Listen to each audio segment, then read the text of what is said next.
Halifax नोवा Scotia के कब्रिस्तान में टाइटैनिक दुर्घटना से जुड़े एक बहुत छोटे से बच्चे की बॉडी दफन थी, पर किसी को नहीं पता था कि ये किस परिवार का था और ये कौन था, जब तक 2008 में कैनेडियन रिसर्चर ने लेक हेड यूनिवर्सिटी में इसके डीएनए का एनालिसिस किया और उसके बाद इस बच्चे की पहचान की जा सकी, जिसका नाम सिडनी लेज़ली गुडविन था।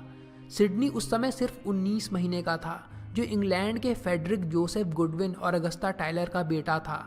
बदकिस्मती से पूरा गुडविन परिवार, जो थर्ड क्लास टिकट से सफ़र कर रहा था, समुद्र में समा गया। बेसी वॉल्डो एलिसन अपने पति, 2 बच्चों और 4 नौकरों के साथ फर्स्ट क्लास पैसेंजर थीं।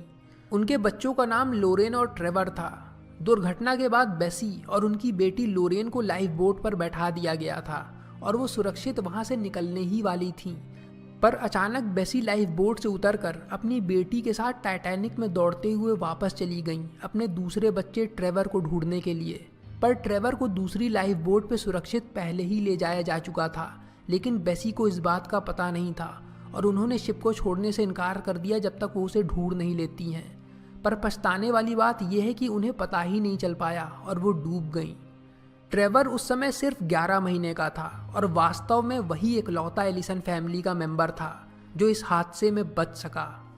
एलिन गेर्डा लिंडल एक स्वीडिश इमिग्रेंट थी जो थर्ड क्लास टिकट पे अपने हस्बैंड एडवर्ड के साथ यूनाइटेड स्टेट्स माइग्रेट कर रही थीं। उनके पति जूतों की फैक्ट्री में काम करते थे। टाइटैनिक जब डूब चुका था तब दोनों पानी में किसी तरह आधे डूब चुके लकड़ी के टुकड़े के पास तैरकर पहुंचे और उस पर दोनों किसी तरह चढ़ पाए, पर एलिन पानी में फिसलकर चली गईं और एडवर्ड उस हाल में नहीं थे कि उन्हें ऊपर खींच सकते थे। एलिन धीमे धीमे डूबती चली गई और एडवर्ड उस नज़ारे को बेबस होकर देखते रहे। सदमे से टूट चुके एडवर्ड की भी ठंड से मौत हो गई। उनके हाथ को जब खोला गया तो उसमें उन्होंने अपनी पत्नी की वेडिंग रिंग पकड़ रखी थी, जो एलिन का हाथ छूटते समय फिसलकर उनके हाथ में रह गई थी। एनी क्लेमर फंक एक अमेरिकन मिशनरी थी जो सेकंड क्लास पैसेंजर थी। वो अपने केबिन में सो रही थी जब जहाज़ आइसबर्ग से टकराया, जिसकी खबर एक स्टीवर्ड ने उनके दरवाजे पर आकर दी और उन्हें तैयार होकर ऊपर डेक पर जाने के लिए कहा। वो लाइफ बोट में बची आखिरी सीट को लेने ही वाली थीं जब एक औरत चिल्लाते हुए अपने बच्चों को ढूंढते हुए आई और उसने एनी को हड़बड़ी में धक्का दे दिया, जिसके बाद एनी ने उसे ही लाइफ बोट पर जाने को कहा और वो खुद उन लोगों में शामिल हो गईं जो लोग लाचार और मजबूर होकर शिप के उस बर्फीले पानी में समा जाने का इंतज़ार कर रहे थे। एनी ने अपने टिकट पर अपने गांव का नाम जंजगीर चंपा डाला था, जो जगह भारत के छत्तीसगढ़ स्टेट की डिस्ट्रिक्ट है।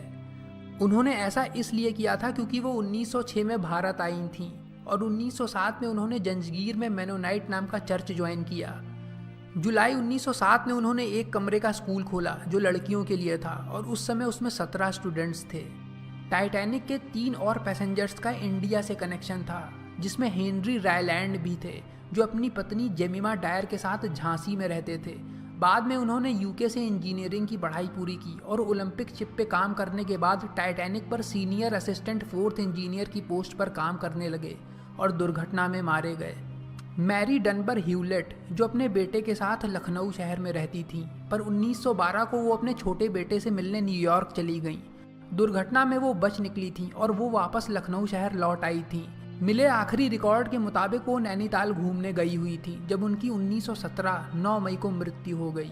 रूथ एलिजाबेथ बेकर, जिनका जन्म इंडिया में हुआ था, वो उस समय सिर्फ 12 साल की थीं जब वो अपने 2 छोटे भाइयों और माँ के साथ टाइटैनिक से सफ़र कर रही थी। उनकी इंग्लिश में एक हैवी तेलुगु एसेंट मौजूद था। दुर्घटना के बाद वो अपने भाइयों और माँ से बिछड़ गई थी, पर सब लोग खुशकिस्मती से अलग अलग लाइफ बोट्स पर बैठकर बचा लिए गए थे। एलिजाबेथ लाइफ बोट नंबर 13 पर बैठाई गई थी। सेकंड ऑफिसर चार्ल्स लाइटॉलर ने पहले महिलाओं और बच्चों को बचाने के नियम का इतनी सख्ती से पालन किया कि उन्होंने कई लाइफ बोट्स को खाली रखा किसी आदमी को बैठाने की बजाय, जिस बात से कई लोगों को उन पर गुस्सा भी आई। पर उन्होंने खुद पर भी ये नियम लागू किया था और उन्होंने खुद शिप के साथ डूबने का निर्णय लिया और वो लगभग डूबने ही वाले थे जब शिप में लगे एक बॉयलर के फटने से वो बाहर आकर गिरे और एक खुलने वाली पलटी हुई लाइफ बोट को सीधा कर उस पर चढ़ने लगे, जहाँ पर 30 लोग पहले से ही अपनी जान बचाने की कोशिश में लगे हुए थे। उसके बाद वो उन लोगों के साथ उस नाव पर चढ़ गए और दूसरे लोगों को अपने वजन को नाव पर शिफ्ट करते रहने के लिए बताते रहे ताकि नाव में पानी ना भर जाए। इसी तरह करते हुए वो सब कारपेथिया शिप के आने तक टिके रहे और बचा लिए गए। इसके बाद लाइटोलर ने कई सेफ्टी मेजर्स का इस्तेमाल भविष्य में करने के लिए बनाए ताकि ऐसी किसी और दुर्घटना से भविष्य में बचा जा सके। उनके कई सुझावों का मैरीटाइम लॉ में आज तक पालन किया जाता है। आर्चिबाल्ड ग्रेसी फोर्थ एक अमेरिकन पैसेंजर थे जो टाइटैनिक पर अपने अच्छे और दोस्ताना बर्ताव से काफ़ी चर्चा में रहे। जब शिप डूबने लगा तब उन्होंने लाइफ वेस्ट पहनी और महिलाओं और बच्चों को लाइफ बोट पे ले जाने लगे। उन्होंने ठंड से बचने के लिए उन्हें कंबल दिए। वो शिप पर ही बने रहे और चार्ल्स लाइटोलर की मदद करते रहे जब तक सारी लाइफ बोट्स रवाना नहीं हो गई थीं। बाद में बची हुई खुलने वाली लाइफ बोट पर वो बाकी क्रू के साथ बैठे पर वो तुरंत पलट गई, जिसे पलटने से बचाने के लिए सब लोग उसके किनारों को रात भर पकड़े रहे। पर इसके बावजूद कई लोग ठंडे पानी से मारे गए, लेकिन ग्रेसी बच गए थे। पर बदकिस्मती से उन्हें हाइपोथर्मिया हो गया था और सिर्फ 8 महीने बाद उनकी मौत हो गई। उन्हें टाइटैनिक के सबसे बड़े हीरोज़ में से एक माना जाता है। नोएल लेज़ली को शिप पर मौजूद सबसे बहादुर औरत माना जाता है, जिन्होंने खुद लाइफ बोट को चलाते हुए पैसेंजर्स को लिए हुए नाव को कारपेथिया शिप तक सुरक्षित पहुंचाया। वो लाइफ बोट नंबर 8 पर थी और उसे वो घंटों तक चलाती रहीं। कारपेथिया पर पहुंचने के बाद भी उन्होंने पैसेंजर्स का ख्याल रखा और उन्हें बहलाया, खासतौर पे गरीब पैसेंजर्स को, और उनके बच्चों के लिए कपड़े सिले। इस घटना के बाद उन्होंने अपने आप को काफ़ी लो प्रोफाइल रखा क्योंकि उन्हें पब्लिसिटी पसंद नहीं थी। टाइटैनिक पर म्यूजिशियंस द्वारा बजाए गए आखिरी गाने का नाम nearer my God to thee को बताया जाता है। टाइटैनिक पर लगा चौथा चिमनी फनल नकली था, उसे सिर्फ देखने में अच्छा लगने के लिए लगाया गया था, जो 3 फनल्स की बजाय ज़्यादा अच्छा लग रहा था। लेडी डफ गॉर्डन, जो उस समय की सबसे बड़ी फैशन डिज़ाइनर्स में से एक थीं, उनके और उनके पति के ऊपर आरोप लगा कि उन्होंने क्रू को घूस खिलाकर अपनी लाइफ बोट में सिर्फ 12 लोगों को ही बैठने दिया था। हालांकि इस आरोप से वो लोग बरी हो गए थे। 3rd क्लास पैसेंजर रोडा एबॉट ने अपने दोनों बच्चों के साथ टाइटैनिक के डेक से छलांग लगा दी थी। अफसोस कि दोनों बच्चों को बचाया नहीं जा सका, पर रोडा को पानी से बाहर खींच लिया गया था। वो टाइटैनिक की एकलौती महिला सर्वाइवर थीं जिन्हें पानी से जिंदा बाहर निकाला गया था। टाइटैनिक पर बनी फिल्मों में जे ब्रूस इस्मे को, जो टाइटैनिक को बनाने वाली कंपनी के प्रेसिडेंट थे, उन्हें एक स्वार्थी, डरपोक और धौंस दिखाने वाले आदमी की तरह दिखाया गया है, जो शिप को तेज़ भगाने के लिए दबाव डालता है और जल्दी से जल्दी लाइफ बोट पर सवार होकर भाग निकलता है।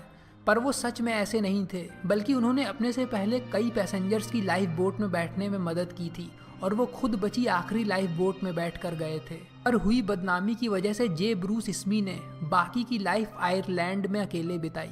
म्यूजिक बैंड में 8 सदस्य थे, जिनमें से कोई भी नहीं बच सका। इनमें से एक म्यूजिशियन रॉजर ब्रीकुक, जो सेलो प्लेयर था, उसे साल 2000 में जाकर मृत घोषित किया गया। घटना के समय उसकी उम्र 21 साल थी। जोसेफ लैरोश, जो हाइटी के रहने वाले एक इंजीनियर थे, वो शिप पर इकलौते ब्लैक पैसेंजर थे। टाइटैनिक के साथ 3500 चिट्ठियों और संदेशों से भरे बैग डूब गए थे। कैप्टन एडवर्ड स्मिथ ने इस सफ़र के बाद रिटायरमेंट लेने का निर्णय ले लिया था, पर वो इस शिप के साथ ही डूब गए। उन लाइफ बोट्स में से एक को दुर्घटना के 1 महीने बाद समुद्र में तैरते पाया गया, जिसमें 3 लाशें पड़ी हुई थी। एडिथ रोजनबॉम के बारे में आपने पहले पार्ट में सुना होगा। उनके पास एक पिग म्यूजिक बॉक्स खिलौना था जिसे वो टाइटैनिक में भूल कर जा रही थी, पर उन्हें याद आने पर वो वापस लौटकर उसे निकाल लाई और उसे लाइफ बोट पे डरे हुए बच्चों को बहलाने के लिए चालू कर दिया, जिसमें म्यूजिक बजती थी। ये खिलौना एक लेजेंड बन गया और इस पर बच्चों के लिए एक किताब भी लिखी गई, pig on the Titanic, a true story.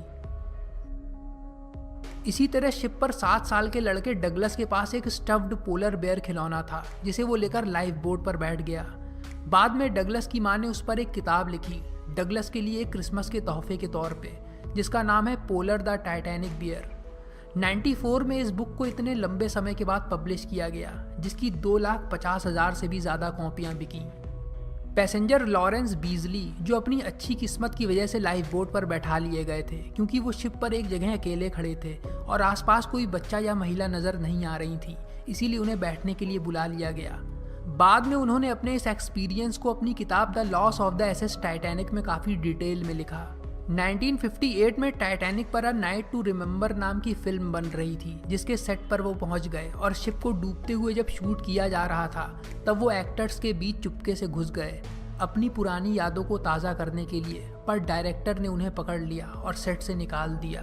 Belfast में टाइटैनिक स्टूडियोज नाम का एक फिल्म स्टूडियो है जो 1,06,000 स्क्वायर फीट पर बना है। इसमें HBO चैनल्स की 8 सीरीज की शूटिंग हो चुकी है, जिनमें fantasy series game of thrones की भी शूटिंग हुई है। ये यूरोप की एक वर्ल्ड क्लास लोकेशन है फिल्म और टीवी प्रोडक्शन के लिए। इस स्टूडियो का नाम टाइटैनिक इसलिए है क्योंकि ये जगह उसी शिपयार्ड का हिस्सा हुआ करती थी जिस जगह पर टाइटैनिक शिप को बनाया गया था। एक लौता जापानीज टाइटैनिक सर्वाइवर और पैसेंजर जिसका नाम मासाबुमी होसोनो था, वो जब अपने देश वापस लौटा तो उसकी बुराई वहाँ की पब्लिक, प्रेस, यहाँ तक कि गवर्नमेंट ने भी करना शुरू कर दी, ये कहते हुए कि वो कायरों की तरह बचकर क्यों भाग निकला, उसे उन सब के साथ मर जाना चाहिए था। कुछ लोगों ने उस पर इल्ज़ाम लगाया कि उसने औरतों और बच्चों को बैठने नहीं दिया बल्कि खुद बैठकर चला आया। तो कुछ ने कहा कि वो एक लड़की बनकर चुपके से लाइफ बोट पर बैठ गया था और अब उसे सुसाइड कर लेना चाहिए, क्योंकि सच में उस समय कई लोग महिलाओं की तरह मेकअप करके औरत बनकर लाइफ बोट में बैठ गए थे। पर इसका कोई सबूत नहीं कि होसोनो ने भी ऐसे ही किया था। होसोनो की बाद में 68 साल की उम्र में साल 1939 में डेथ हुई, जिसको नेचुरल ही माना गया।